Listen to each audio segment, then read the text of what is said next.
Deal, wake up.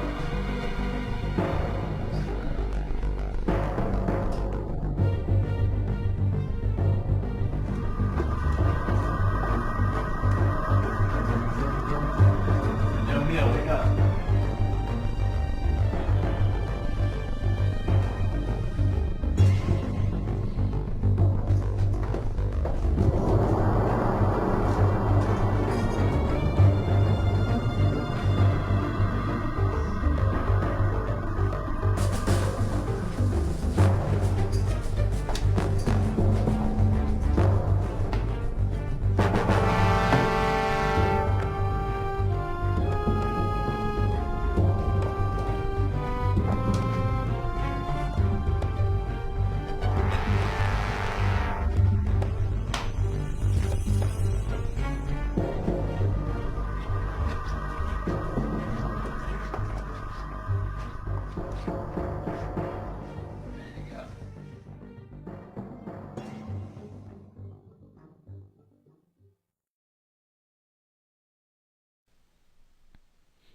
This is Whiteline from deucescrack.com, and this is episode 6 of my collaborative series with Phil Galfond, PLO.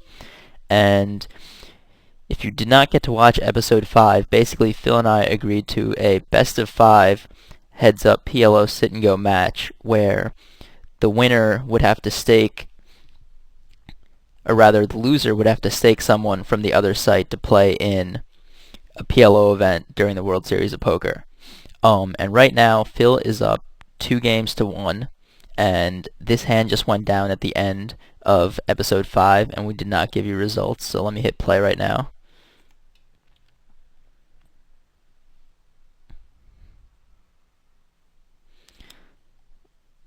And he goes all in, and he's got top set,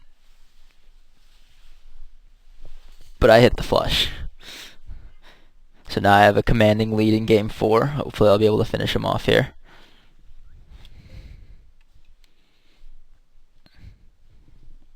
I'm going to start min-raising the button now that the effective stack is much shorter.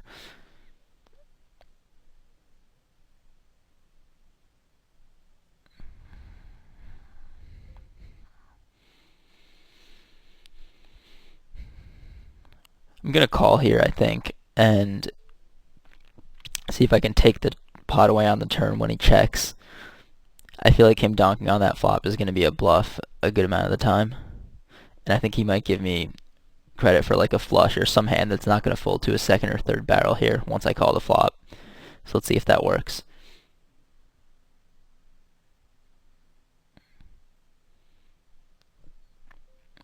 I mean, now once he bets again, there isn't much I can do unless I want to shove my stack in there.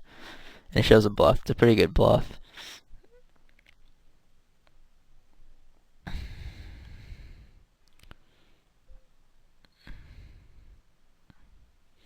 Not the best hand, but it's king 10 6-3 double suited, and the stacks are shallow. And he's only making a 2.5x pre-flop, so I mean, given how close PLO hands run in hot and cold value, I think a hand like this you have to defend out of the big blind when effective stacks are this short. Or the other person can just turn too much of a profit by just open raising 100% of buttons to 2.5x or some small size like that. He flopped top set that time.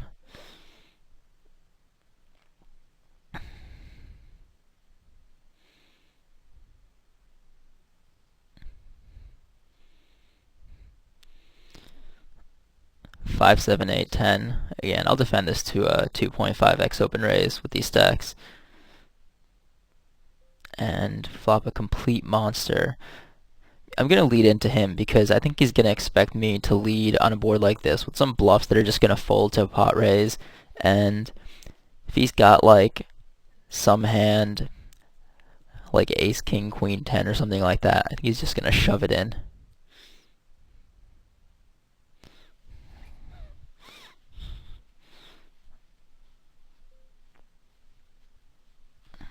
Here's another good hand. Queen, jack, 10, 9.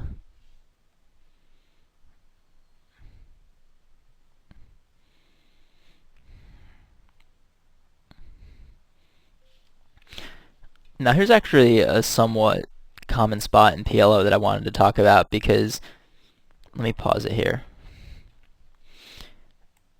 Okay, so right here, this is something that I actually think most people do correctly, but I've seen some people shove in my seat here with Queen Jack 10-9, and I think that's incorrect. And the reason for that is if you shove with Queen Jack 10-9 in my spot here, Phil is going to call with 100% of his range. So you really don't accomplish anything.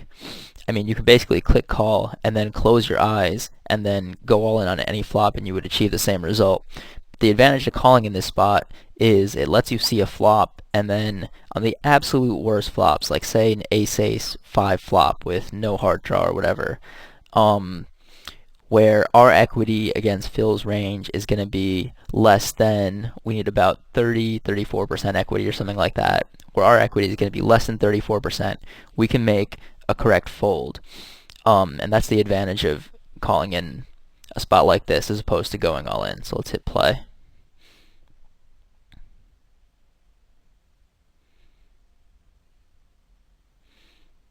And this is the exact example of the flop that we're now going to be able to make a correct fold on.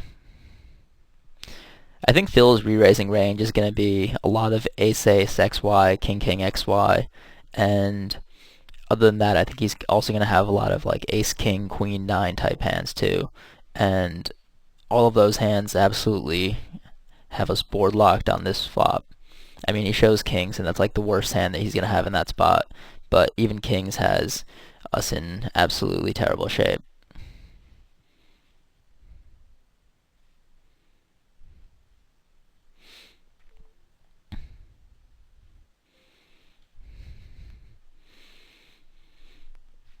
Alright, so we defend another okay hand out of the big blind here. Flop comes out pretty dry.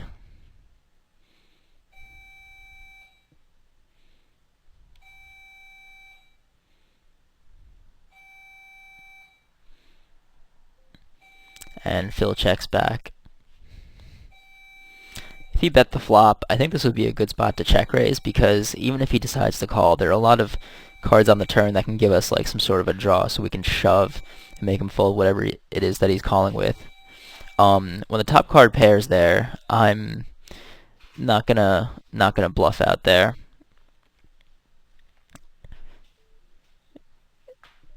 Because I think a lot of the hands that he's gonna have check backed on the flop, he is probably not going to fold to a single barrel, and he's also going to have a good amount of kings in his range too that he checks back.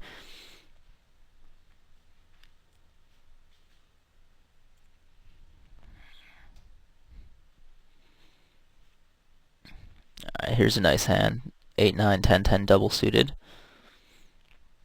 I could re-raise, I could call.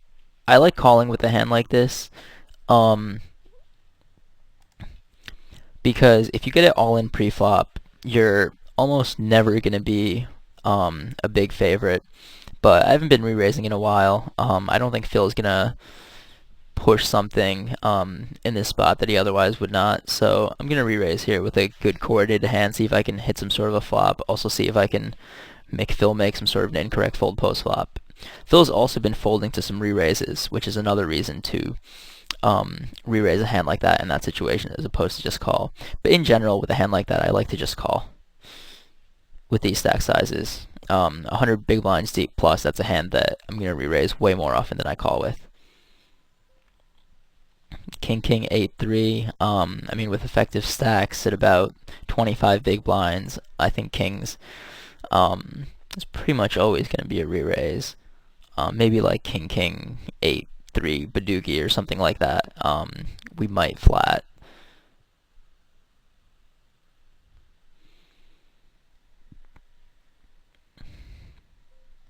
And I mean, obviously this is a no-brainer flop. We're gonna shove all in. I really don't see any benefits for betting like 200 instead of shoving, because I think then if he has some hand like maybe ace 3 queen jack or something like that, it lets him just peel instead of shove, and he makes a better decision on the turn. based on what falls. So I think just potting it and letting him know that we're committed is just the best way to go there.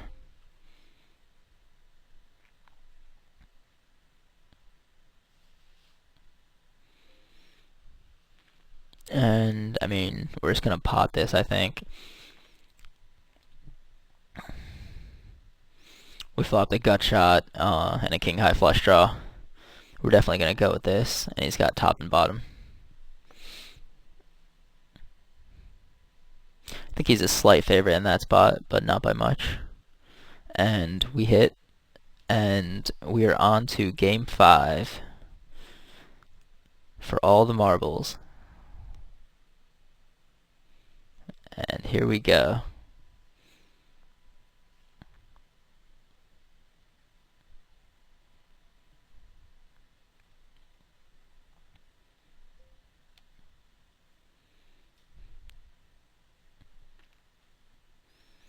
One of the viewers commented in the video thread that he thought I was playing weak tight, and I wanted to talk a little bit about that.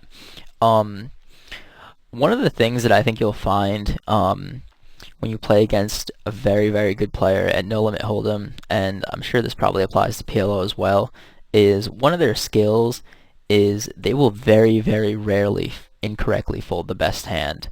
They'll call you down with fifth pair when fifth pair is good. So you really, really have to pick your spots when you want to bluff. You have to pick spots where you can credibly represent a bunch of hands that you could be value betting in that spot, and your opponent is also likely to be weak. Also, Phil has a reputation for being somewhat of a calling station. So, I mean, my game plan going into the match was really not to play overly aggressively or anything. I'm still going to try to pick my spots and make profitable bluffs, but I'm not going to go maniacal and just start check raise bluffing every flop that he bets.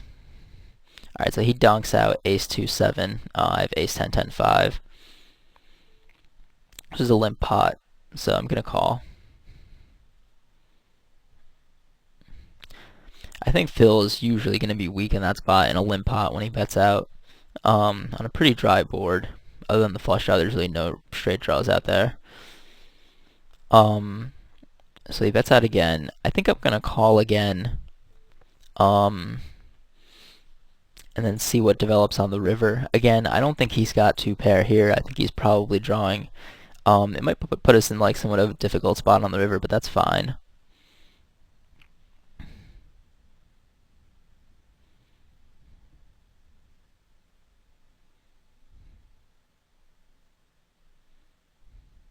If he checks here, I'm going to check back. I mean, if he had like ace-7 queen or something like that, he might fold now, but I think with a flush in that situation, he's just going to check call. Alright, so we have ace, king, queen, 6 now, suited to the ace. I'm going to repot him here.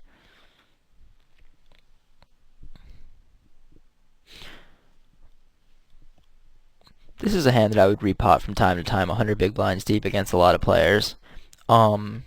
One of the reasons in this match I feel like I can loosen up my 3-betting range, which I mentioned a few minutes ago, is Phil's been folding to some re-raises, and I guess it's about time that he 4-bets me here. Let me pause it right here. This would normally be a fold, given that we don't have that much money behind, and also given that I don't know how much Phil is going to want to gamble with me here in Game 5. But I really think this is a spot where, because I've been re-raising so much, I think he expects me to fold a lot here to this 4-bet, given the stack sizes. So I really do think whatever hand he has in this spot that's like reasonably coordinated, it could be 10-9, 8-7, double suited, it could be a rundown like that, it could be like ace-king, jack-10, it could be kings, it could be aces. I think he's going to 4-bet like a really wide range of strong hands here, not just necessarily the hot and cold premium hands like good aces, good kings. So I think I'm going to call on this spot, and I should get good implied odds if I hit like a big pair, because those are going to be the boards that if he was 3-betting like a run or something, he's going to bet those boards. So I'm going to hit play now, and I think I'm going to call in this situation.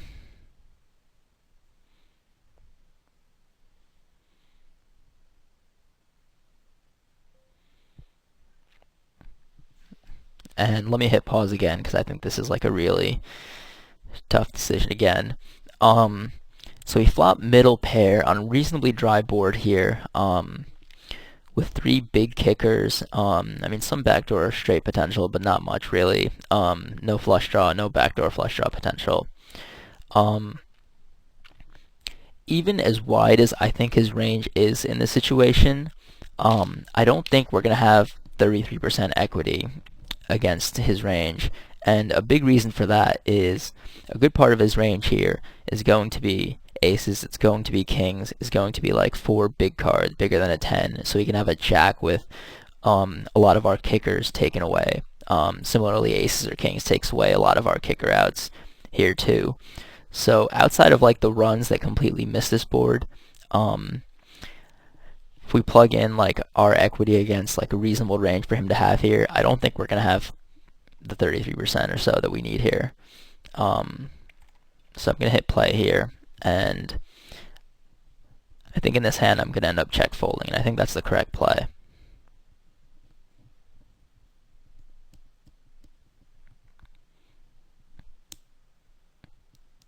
The call of the 4-bet here might have been bad. This is something that you guys can definitely comment on if you want to in the video thread.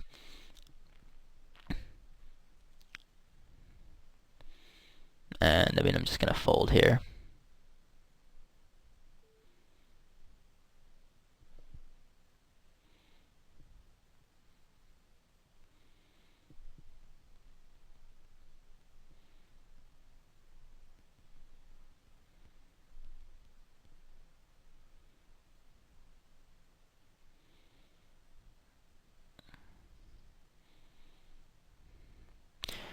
Alright, so right here we pick up Jack 10, 4, 5, double suited from the button. Gonna min raise this. So we're down to about a 40, what is it, about a 44 big blind stack. I'm gonna click call. I think this is definitely way too strong of a hand to fold to a re-raise.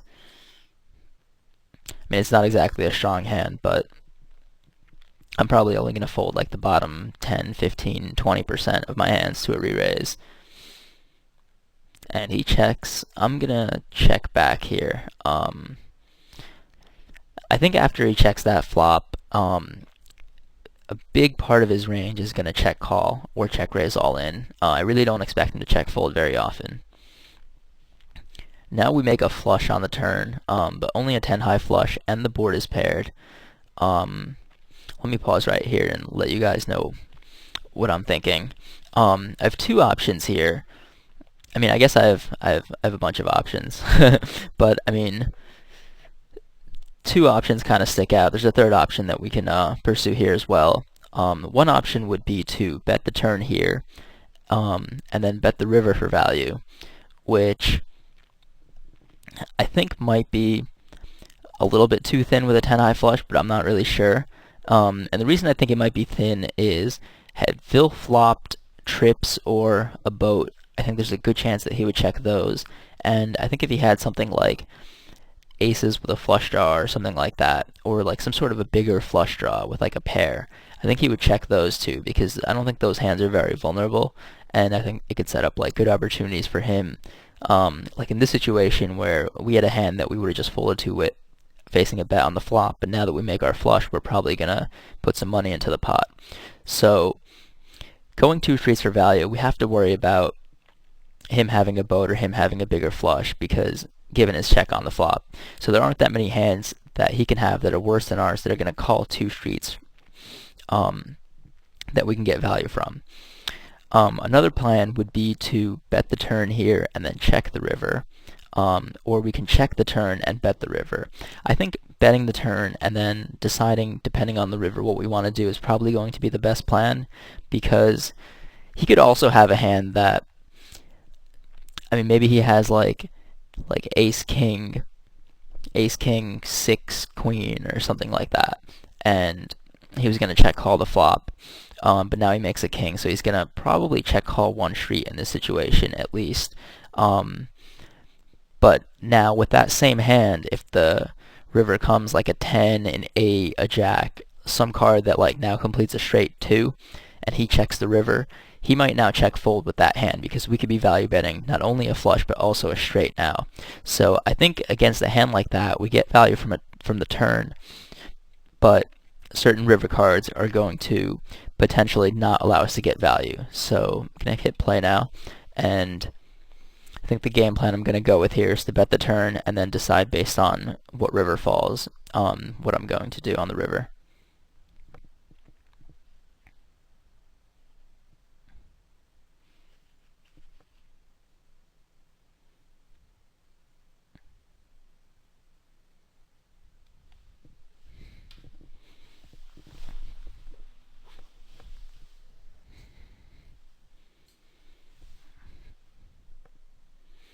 Phil's going into the tank here. Alright, and he check raises all in effectively. Let me hit pause here. This is like a brutally tough spot.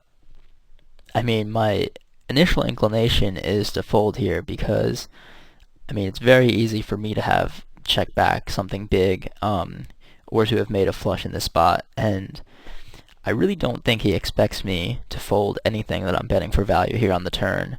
So I feel like I really am going to see like a bigger flush or a boat a good amount of the time here.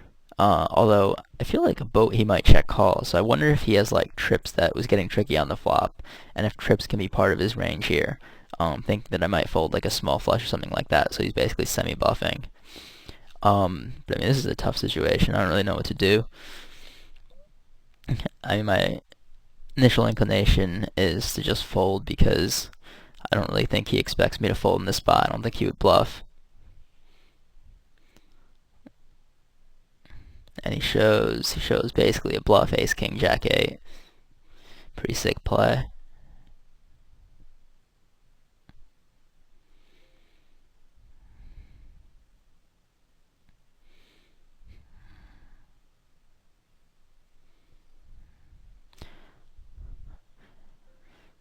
Ace queen queen 9. We're gonna open this from the button. Just mid raise.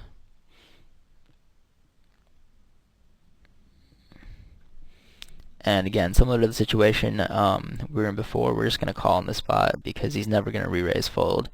So we can make better decisions once the flop comes. And we flop a huge hand here. Very easy stack off. This would be a stack off with a lot of big blinds. And he's got naked kings. We're a reasonable favorite here. Let's see if we can hit. Boom. So we have some chips once again. We get jack 8, 8, 7 out of the big blind.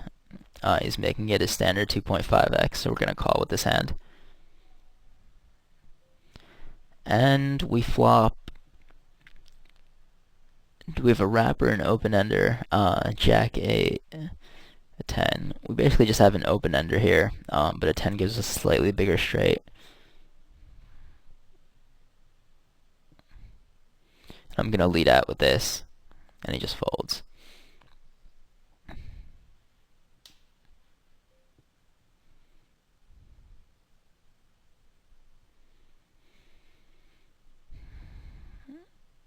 So we have queen jack 7 deuce here. I'm just going to fold this. He really has not been re-raising very light at all this match, and a hand like that is just going to play pretty badly.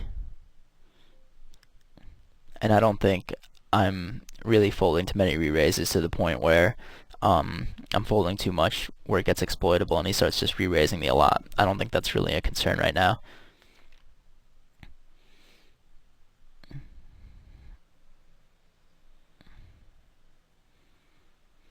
Six, eight, eight, 10. We're definitely going to play this.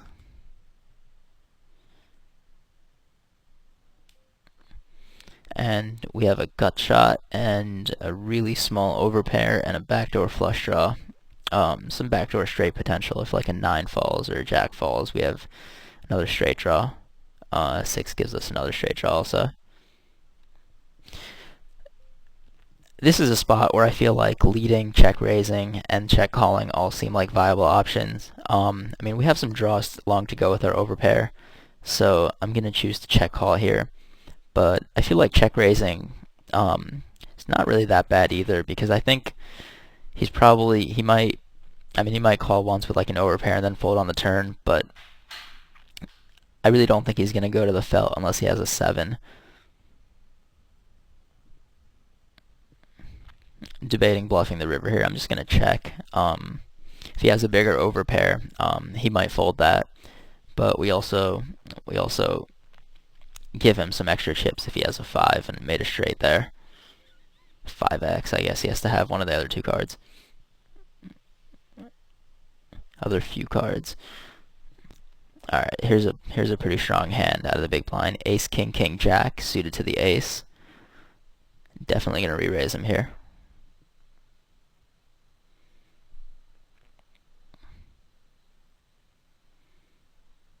And he calls. And we flop top set. I'm going to check in this spot. To see if he'll stab with a hand that might otherwise just fold to a bet. I really don't think I'm ever getting bluff raised on this flop if I bet out. And if he's stacking off with a hand, he's very likely to just bet it here and then stack off to a check raise. So I see the advantage of inducing a bluff from a hand that otherwise would not put any money into the pot. And pretty much most other hands are going to play out similarly whether we bet or check. So I don't really see much of a disadvantage here other than him checking back. But I mean, we have a really big hand here.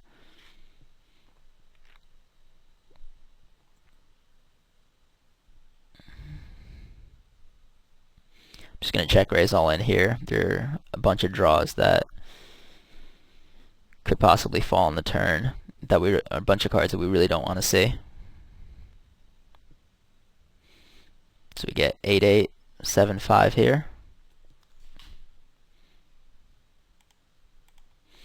So we flopped a flush draw, also a straight draw. Neither is really to the nuts other than like an offsuit 6 though. So when he leads out here, I really don't want to put in a raise here because if he has something like queen jack 10 with like bigger hearts, he's going to have me in like really bad shape. And pretty much any hand that he has like a 10 or a 9 that's got bigger hearts than mine is going to have me in really bad shape. So I'm just going to call there. Once the ace falls, I mean, I could bluff the turn here. Let me pause it. The problem with bluffing the turn is if we get check raise, we have to fold, and we have a pretty big draw here. I mean, a flush draw and a straight draw, neither of which is to the nuts, but a lot of those outs are still going to be good, and we still want to be able to see a river in this spot. I mean, I could represent like ace 10 or ace 9 or something like that, but at the same time, Phil's donking range on the flop is also going to have a lot of hands that he's check raising all in on the turn with. So I think this is maybe kind of close, but definitely a check in my opinion.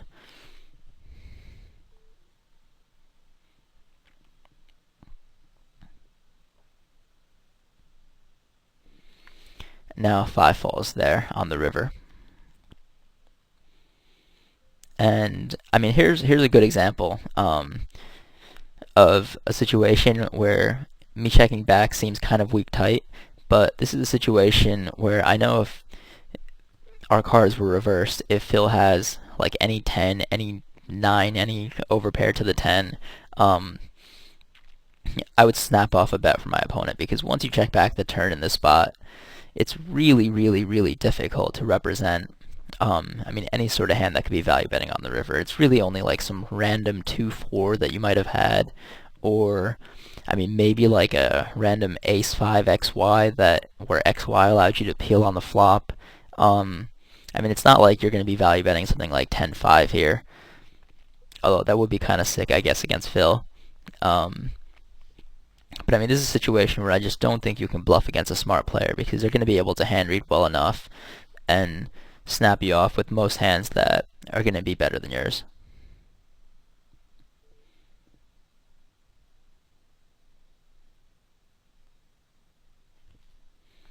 And he wins with jacks. I mean, there's really no chance that he's going to fold that on the river if I make a bet. So we have 5, 6, 7, 9. It's Baduki here, but against a min raise, I think I'm probably going to have to defend.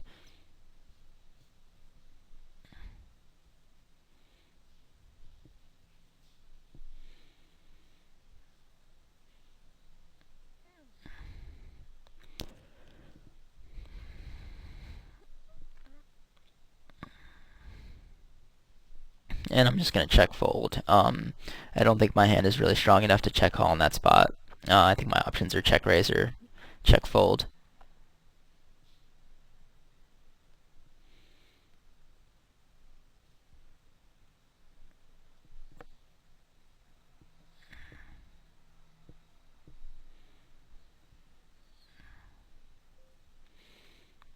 Queen 9, 6, 4, one suit to the 9. I think I can even fold that against a min raise.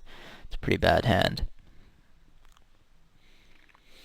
Here's a nice hand. King, Queen, Jack 3 double suited. And we flop a really big hand here. We have trips with 2 overcard kickers to the 4 and a Queen high flush draw. And Phil leads out.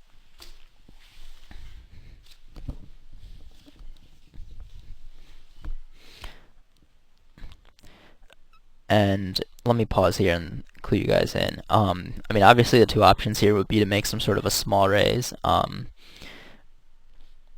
or to just call. I mean, a third option would be to make a pot raise, but I think that's a very bad play compared to making it like 270. And the reason for that is if you make a big raise, Phil can have some hands that have total air in them that might possibly rebluff against a small raise, but once you make a pot raise, he knows that you're committed, so he's not going to rebluff. Another reason that I think a pot raise might be bad is because Phil could also have some hand like the nut flush draw that he could shove over a small raise thinking that there's some percentage of bluffs in my range, but he's just going to fold that hand if I make a pot raise again because he just assumes that he has no fold equity. I mean, a third thing that Phil might possibly do is he might decide to like float out of position with a hand that might have like some equity, like maybe some like queen. I mean like queen is like really unlikely. Maybe like some 10-10 XY type hand or something like that with like a backdoor flush draw and straight draw. Some hand like that, Phil might decide, okay, I'm gonna call here, and if white line checks back the turn and checks back the river, I'm gonna bluff. If it's possible that he could have made like some random pair that he's going to fold on the river. So let me hit play here.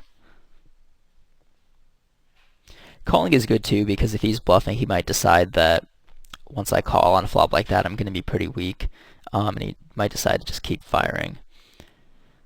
But I'm going to go with raising in this spot.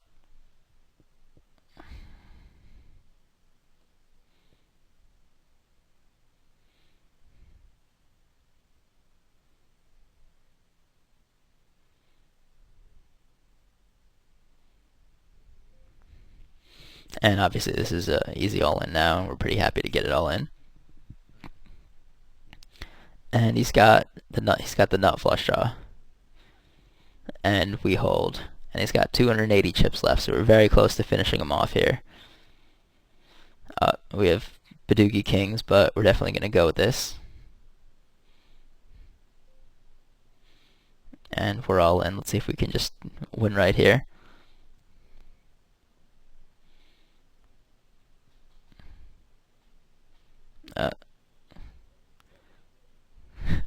I saw the 3 initially, and I just looked at his hand to see if he had a 3. But I had a 3 in my hand too. And that's it for our best of 5 series.